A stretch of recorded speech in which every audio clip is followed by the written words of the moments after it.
Hello students, मैं के Joshi India के बेस्ट ऑनलाइन क्लासेस उत्कर्ष क्लासेस में आपका हार्दिक स्वागत और अभिनंदन करता हूं। तो प्यारे विद्यार्थियों, आज की क्लास में हम देखेंगे खनिज ऊर्जा संसाधन के बारे में। मतलब कि 10th बोर्ड का वह चैप्टर जो बिल्कुल फ्री में आपको 4 नंबर देने वाला है। जैसे आपको पता होगा, बोर्ड परीक्षा प्रश्न पत्र के अंदर आपके जो निबंधात्मक प्रश्न होता है उसमें खनिज ऊर्जा संसाधन जो चैप्टर है, उस चैप्टर में से एक आपको मानचित्र संबंधित प्रश्न पूछा जाता है। वो मानचित्र संबंधित जो प्रश्न बेटा वो फ्री के नंबर है, क्योंकि उसमें केवल आपको 4 ऐसे स्थान अंकित करने होते हैं जो कि आपको प्रश्न पत्र में पूछे गए हैं। और ये सारा जो चैप्टर है आपका, जो आप कह सकते हो भूगोल का, जियोग्राफी का जो चैप्टर नंबर 5 है बेटा, वो खनिज ऊर्जा संसाधन से जुड़ा है। तो यहाँ से कैसा कौन सा प्रश्न बन सकता है और जो पिछले परीक्षाओं में इस चैप्टर में से कैसे प्रश्न पूछे गए हैं वो मैं आपको बिल्कुल बताने वाला हूं। तो चलो शुरू करते हैं हमारी क्लास। जैसे इस चैप्टर में केवल खनिज और ऊर्जा संसाधन है जिसकी हम यहाँ पे बात करेंगे, लेकिन सबसे पहले आपको एक ध्यान देने योग्य बात है बेटा कि आपको पहले जो भारत का राजनीतिक मानचित्र उसको अच्छे से ध्यान होना चाहिए। अगर आपको पता है, अगर परीक्षा में आपके देखो जो पूछा जाएगा वो मैं आपको बता रहा हूं। परीक्षा में आपको केवल जो है मयूरभंज जैसे लिखा आप देख पा रहे हो, मयूरभंज ये लिखेगा बेटा, ये उड़ीसा वो नहीं लिखेगा, उड़ीसा वो बिल्कुल नहीं बताएगा, आपको केवल मयूरभंज लिखेगा, ठीक है ना। तो मयूरभंज कहां पर, उड़ीसा में, ये तो आपको खुद को याद करना होगा कि मयूरभंज कहां है, उड़ीसा है। लेकिन उड़ीसा है कहां पर इस मानचित्र के अंदर, ऐसा नहीं है आपने अगर उड़ीसा यहां पर लिख दिया तो आपका बिल्कुल गलत हो जाएगा, क्योंकि ये तो झारखंड रहने वाला है, ठीक है ना। हम जानते हैं ये बिहार है, ये झारखंड है, और देन ये आपके उड़ीसा आ जाता है, ठीक है ना, ये पश्चिमी बंगाल आ जाता है। तो इस तरह से आपको पहले तो भारत का मानचित्र बहुत अच्छे से याद करना होगा, ताकि आप उस राज्य को पहचान पाओ और उस राज्य के अंदर उस स्थान को अंकित कर पाओ। तो पहला काम आपको यही करना होगा कि भारत का जो राजनीतिक मानचित्र उसको याद करना होगा। अब कुछ बच्चों के ये प्रश्न होगा जरूर, सर ये कैसे याद करें बेटा। तो सबसे सरल आसान तरीका हमेशा ये ध्यान रखना, आपको बहुत अच्छे से पता होगा कि भारत के मध्य भाग में आपके एमपी है बेटा, क्या है, एमपी है। तो बीच का तो एमपी है। अब एमपी के ऊपर वाले जो भाग है उसको अलग अलग भागों में बांटकर आप बात कर सकते हैं।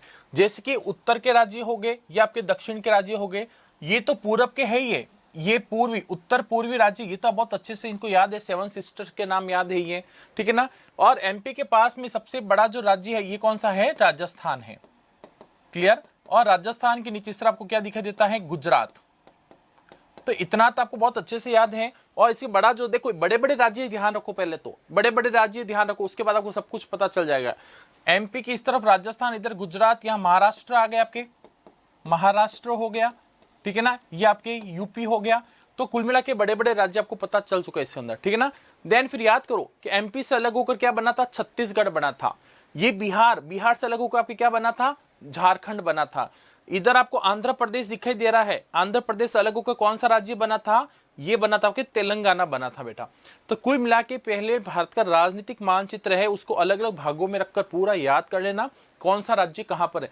बहुत आसान है, बिल्कुल सरल है बेटा इसके राज्यों के नाम याद करना आपको, ठीक है ना। थोड़ा सा समस्या जो आती है बच्चों को ज्यादातर वो उत्तरी पूर्वी राज्यों को लेकर आती है, मेघालय, त्रिपुरा, मिजोरम, क्योंकि कम काम पड़ता है बेटा। वैसे इसके अंदर आप देखोगे तो आपको आसाम ज्यादा याद करने की आवश्यकता है, क्योंकि आसाम का नाम ज्यादा आएगा खनिज ऊर्जा संसाधन के अंदर, है ना। ये आसाम जो है बेटा अधिकता आपको देखो डिगबोई वगैरह जो पूछेगा ना, नाम रूप वगैरह वो सब आसाम में पूछेगा, ये आसाम है। बस आसाम का नाम ध्यान रखना। बाकी आपको नागालैंड, त्रिपुरा, मेघालय, इसमें ज्यादा खनिज संसाधन के बारे में कोई भी ज्यादा चर्चा नहीं की गई है। उत्तरी पूर्वी राज्यों में केवल आसाम जो है उसको ध्यान रखना, क्योंकि डिगबोई है, नामरूप है, ये सब इसमें आने वाले हैं आसाम के अंदर, क्लियर है ना। तो ये हिस्से में तो केवल आसाम को ध्यान रखो आप, ठीक है ना। देन फिर बिहार, झारखंड, इसमें बहुत ज्यादा ध्यान रखना। मिनरल्स का जो है इसमें सबसे ज्यादा पूछाता है। देन सबसे नीचे केरला है, केरला के ऊपर आपको कर्नाटका दिखाई दे रहा है, इस तरह आपके तमिलनाडु दिखाई दे रहा है। देन फिर मैंने बताया आंध्र प्रदेश अलग होकर तेलंगाना बना था, ये कंटिन्यू है, बिहार, झारखंड और उड़ीसा, लोसा, आधे से ज्यादा आपको राज्य पूरे याद हो चुके हैं। तो इस तरह से पूरा मानचित्र आपको याद करना है। फिर मैं बात करता हूं तो एक एक ध्यान, मयूरभंज कहां पर है, उड़ीसा के अंदर है। मयूरभंज कहां पर है, उड़ीसा के अंदर है बेटा, ठीक है। मयूरभंज कहां है, उड़ीसा, ओके। दुर्ग, दुर्ग है आपके छत्तीसगढ़, छत्तीसगढ़ कहां पर है, ये आपको दिखाई दे रहा है छत्तीसगढ़ वाला राज्य, ठीक है। चित्रदुर्ग आपके कर्नाटका में है, बेलाडीला है छत्तीसगढ़, बेलारी है कर्नाटका, कुद्रेमुख है कर्नाटका, केंदुझर है उड़ीसा। तो पहले तो ये ध्यान रखना बेटा, ये सारे जो है खनिज संसाधन है, कौन से खनिज के बारे में बात कर रहे हैं, लौह अयस्क के बारे में बात कर रहे हैं। मतलब कि ऐसे क्षेत्र जहां पर लौह अयस्क पाया जाता है, क्योंकि परीक्षा में आपको ये भी प्रश्न दे सकता है, ये नाम नहीं देगा, क्या प्रश्न देगा आपको, प्रश्न दे सकता है लौह अयस्क वाले किन्हीं 2 स्थानों को अंकित कीजिए। भारत में लौह अयस्क वाले किसी 2 स्थानों को अंकित कीजिए। आपके दिमाग में ये होना चाहिए बेटा कि बेलाडीला और मयूरभंज दोनों ऐसी जगह है जहां पर लोहा मिलता है। तो आपको सीधा पहले याद करना होगा कि लौह अयस्क, इसका मतलब मयूरभंज, बेलाडीला, ये याद कर दिया, फिर चित्रदुर्ग, दुर्ग, जो भी आपको याद होता है। फिर ये है कहां पर, बेलाडीला छत्तीसगढ़, सबसे बड़ी खदान जो है कहाँ है, छत्तीसगढ़ में है। फिर छत्तीसगढ़ में सीधा पाओगे और यहाँ पर बेलाडीला को अंकित करोगे। मतलब प्रश्न के अंदर प्रश्न पूछ सकता है, तो अपन को तो कहते हैं ना 360 डिग्री एंगल से पूरी तरह से तैयार रहना है। वार कहीं से भी होगा, लेकिन जवाब आपके द्वारा दिया जाना चाहिए। वार कहीं से भी हो सकता है, प्रश्न कहीं से भी उठ सकता है, बस आपको तो एक एक चीज याद रखनी है। तो ये तो आपको ही याद करना होगा। लौह अयस्क वाले कौन कौन से हैं, तो हमने यहाँ पे पढ़ा है 1 2 3 4 5 6 और 7। ये मुख्य हमने 7 ऐसे स्थानों को अंकित किया है जहां पर लौह अयस्क मिलता है। और यहाँ पर आप देखोगे अधिकांश लौह अयस्क की जो खदानें हैं वो कर्नाटका के अंदर है, फिर छत्तीसगढ़, फिर उड़ीसा। ये 3 नाम आपको ज्यादा आए हैं, कर्नाटका, कर्नाटका, कर्नाटका, छत्तीसगढ़, छत्तीसगढ़, उड़ीसा, उड़ीसा। इन 3 राज्यों में ज्यादा आपको लौह अयस्क की खदानें बताई गई हैं। फिर मैं नेक्स्ट आगे बात करता हूँ आपके लौह अयस्क खदानें। इसमें चंद्रपुर महाराष्ट्र, रत्नागिरी, चिकमंगलुरु, तुमकुरु, गोवा और गोवा।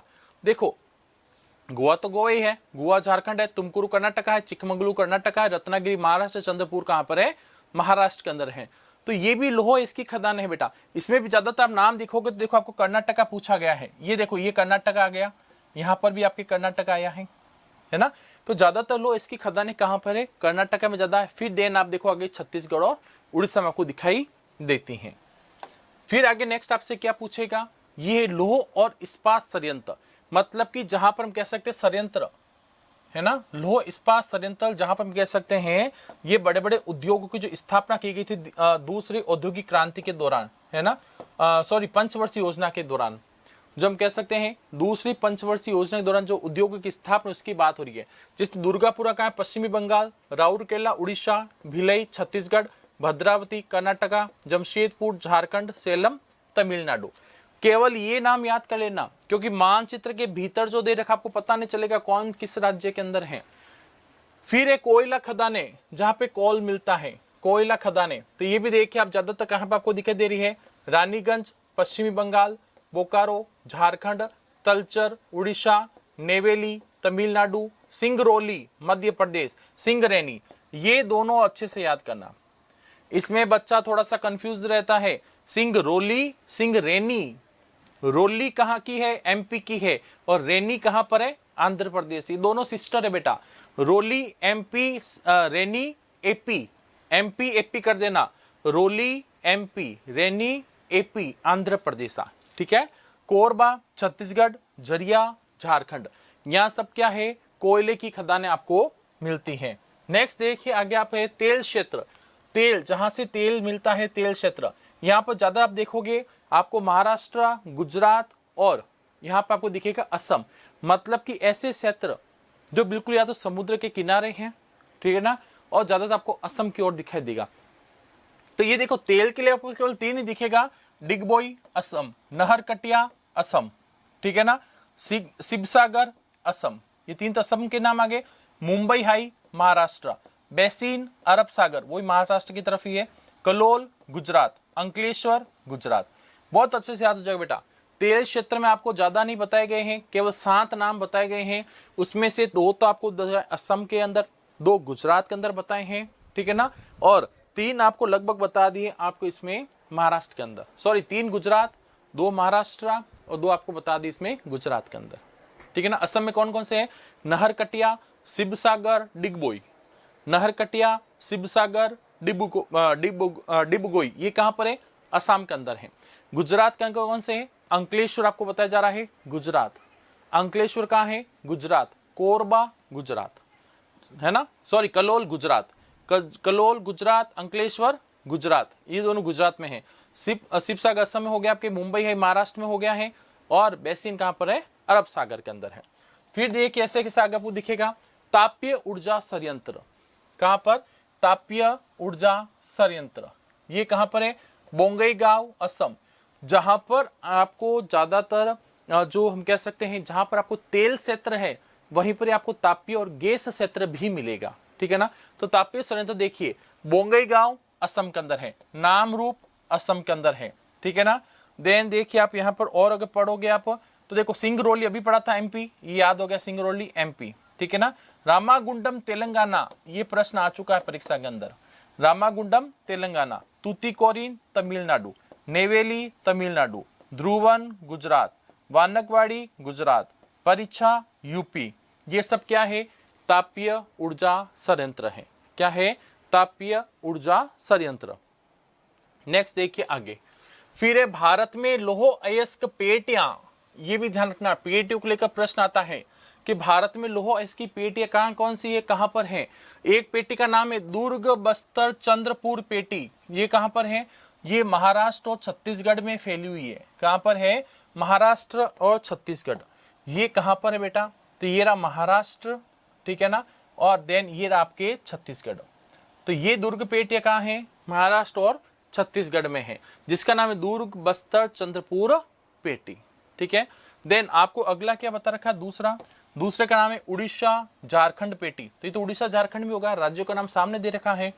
बल्लारी चित्रदुर्ग चिकमंगलुरु तुमकुरु पेटी, ये कहां पर है, कर्नाटका में है, ये इंपॉर्टेंट है बेटा। ये केवल एक राज्य में बताई जा रही है, कर्नाटक के अंदर। किस में बताई जा रही है, कर्नाटका के अंदर, ये कर्नाटका। यहाँ पे कौन सी पेटी बताई जा रही है, बल्लारी चित्रदुर्ग चिकमंगलुरु तुमकुरु पेटी। उसके बाद है महाराष्ट्र गोवा पेटी, महाराष्ट्र गोवा पेटी, ये कहां पर है, गोवा और महाराष्ट्र में है। गोवा कहां पर है आपके, गोवा यहाँ पर है बेटा, गोवा यहाँ पर है, ठीक है ना, गोवा महाराष्ट्र पेटी। तो ये जो है ताप पेटियां, इसको भी आपको याद रखना है। लो एस की पेटियां कहां पर है, तो लो एस की पेटियां भी आपको याद रखनी है। देखो याद तो आपको ही करना होगा, मैं तो ये अलग अलग करके लेकर आया हूं कि आणविक ऊर्जा संयंत्र कौन से हैं, तापीय ऊर्जा संयंत्र कौन से हैं, कोयला खनिज जो क्षेत्र वो कौन से हैं, लो एस खनिज क्षेत्र कौन से हैं, ये मैं सबको सेपरेट करके लेकर आया हूं।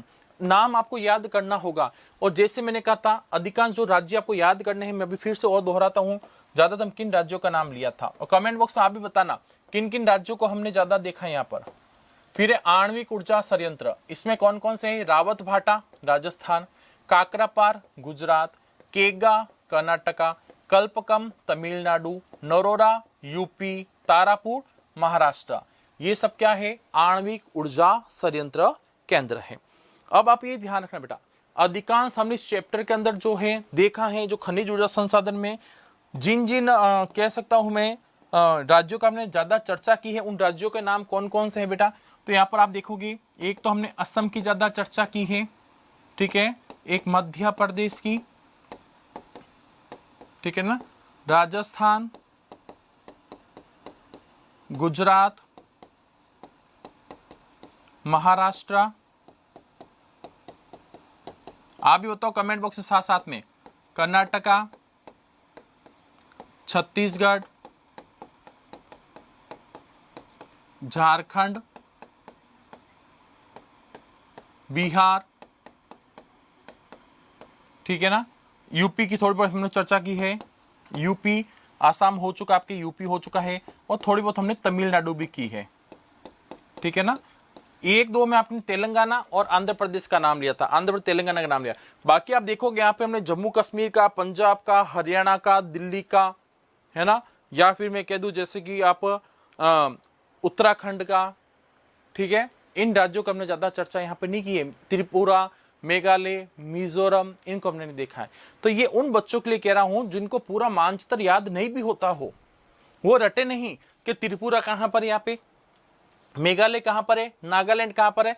अरे भी आपको केवल अगर पता करना भी है कि पूर्वी राज्यों में मुझे क्या पढ़ना है, तो केवल आप ये ध्यान रखो आसाम कहां पर है, क्योंकि नाम रूप डिगबोई जो भी आपको पूछा है ये सब कहां पर देखा हमने, आसाम के अंदर देखा है। तो आपको ये इस लोकेशन के अंदर केवल इसको ही ध्यान रखना है। अब ये जम्मू कश्मीर कहाँ है, यहाँ पे लद्दाख कहाँ पर आ गया है, हरियाणा कहाँ है, पंजाब कहाँ, हिमाचल प्रदेश कहाँ पर, उत्तराखंड क्या है, ये तो हमने कहीं चर्चा ही नहीं की है। ज्यादातर में किसकी बात की है, राजस्थान की बात की है, गुजरात की है, महाराष्ट्र की, एमपी की है, छत्तीसगढ़ की है हमने, कर्नाटका की है, तमिलनाडु की कर ली है, देखो केरला की भी हमने नहीं की है, आंध्र प्रदेश की कर दी है, तेलंगाना में केवल एक ही पड़ा है रामागुंडम, एक ही पड़ा रामागुंडम के बारे में, ठीक है ना। फिर देखिए आप यहाँ पे उड़ीसा का हो गया हमने पढ़ा है, झारखंड का पढ़ा हम लोगों ने, और इसका हम कह सकते हैं बिहार का हो गया, थोड़ा बहुत पश्चिमी बंगाल का भी हो चुका है, और यूपी। इन राज्यों के बारे में जहां मैंने राइट लगाया बेटा, उन राज्यों के ही लोकेशन ज्यादा ध्यान रखना। बाकी हमने ये वाले राज्य अभी तक टच भी नहीं किए, देखो बिल्कुल भी न, इसके बारे में हमने ज्यादा चर्चा की है। सारे खनिज ऊर्जा संसाधन केवल इन्हीं राज्यों में आपको आसानी से मिल सकते हैं। तो बिल्कुल आप लोगों को अच्छे से याद करना होगा। जो भारत का मानचित्र उसके राज्यों को अंकित जरूर करें, ध्यान से पढ़े, ध्यान से देखिए, और परीक्षा हॉल के अंदर जब भी आप लोग मानचित्र का कार्य करते बेटा बहुत ध्यान पूर्वक करें, जल्दबाजी बिल्कुल भी नहीं करें, सोच विचार कर करें, और साथ में पेंसिल, कार्बन पेंसिल जरूर रखें बेटा, ताकि गलती होने पर सुधार आसानी से कर पाओ, काट छाट नहीं होगा, ध्यान रखना। ओके, तो सभी विद्यार्थियों को बेस्ट ऑफ लक।